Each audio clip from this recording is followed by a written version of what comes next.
So my Pit Boss XL, the other day I come out to use it and the panel was completely dead.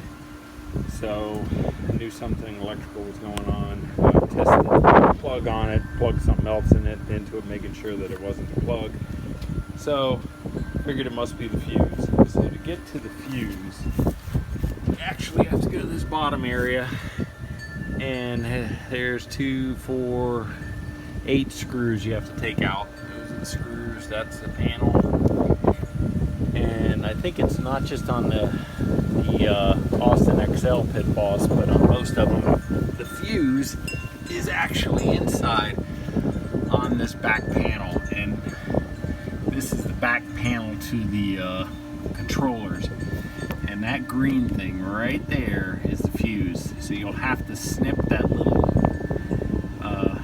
zip tie, and it pulls right out. Sorry. This is the fuse right here, and it's a 5 amp. I think it's called an appliance fuse. It's one of the little teeny ones. So I went up and got this packet here up at Lowe's, and it's multiple. It comes with 3 amp, 5 amp, a couple others. You're gonna have to. I had to get magnifying glasses to see the little 5 on the one that I needed. You just put it in there, and you're gonna need another zip tie to put it back in, a little teeny zip tie, so that, because this thing, when you stick it in there, it doesn't really hold on. I guess a good bump on the side of the panel will knock this fuse right out. You have to take the whole thing apart again, so I advise you just get yourself another zip tie to clip it in there.